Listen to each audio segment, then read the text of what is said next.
Welcome to the Heckler Hustle, when sports met sarcasm. Discover the captivating way to capitalize on sports in the future. Enjoy. All right, welcome to the Heckler Hustle, where we're going to talk about how you're going to beat Carlito Alcaraz, a.k.a. Senor Fist Pump, at the 2025 French Open.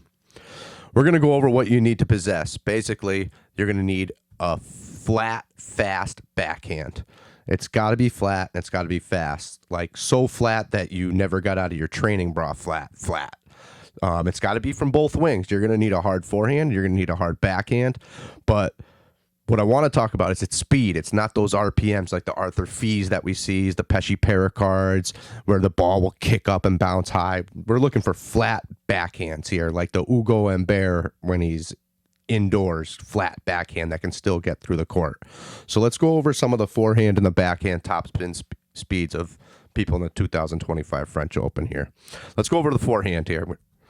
All right, look at this graph here. When we look over on the far right, we're going to see the Medvedevic's, the Lehechkas, the Jaris, Novak's, Grigor, even though his is one-handed and his basically it's got a lot of topspin on it. The Yannick Sinners. See, Fees here is on the top. That's not really going to trouble Carlos Alcaraz. He did play him in Monte Carlo and he took a set and then he got beat in straight sets. But Carlos Alcaraz is so fast. There's so much room at Roland Garros that you can track anything down. That's why Rafa Nadal was unbelievable, because he basically could go so far back and track everything down. And Carlos Alcaraz, a.k.a. Senor Fist Pump, can track everything down. So once again, fast, flat forehands here and backhands. Let's go into the backhands. All right, a good picture of Grigor there with his one-hander. But so look, we see Tomas Macek. So he's got a flat backhand. Jari, Offner, even though he played terrible yesterday. Cilic, even though he lost in qualifying too. He didn't qualify for the 2025 French Open.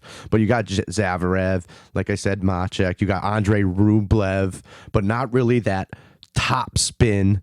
Stefano Tsitsipas, the Gasquets, Casper Ruud. You don't really want that. That's like the opposite of Arthur Fees with the forehand. So let's go over his recent losses, and this graph's going to show a lot here. All right, recent losses.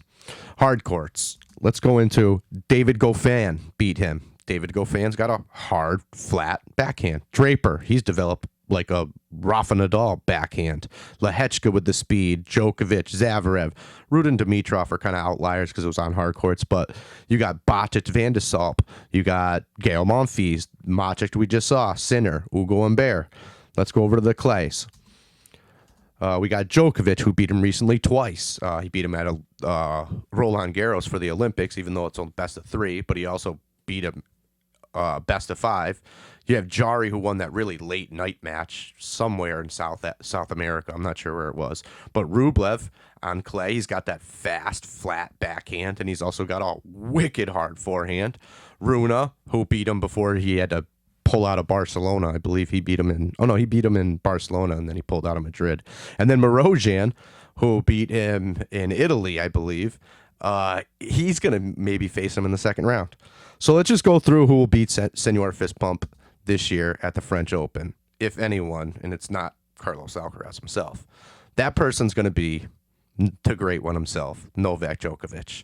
He's the only one who's proven that he can beat him on clay. He's the only one who's proven him after he's lost to him once, that he can come back and beat him again. It doesn't seem like he's too scared to play Carlos Alcaraz. The problem for Novak to win the tournament will be if he has to face Alcaraz early and then has to go on and face other people that are much better than him. But thanks for tuning in. Real quick, we'll have more short videos coming up for the 2025 French Open at Roland Garros.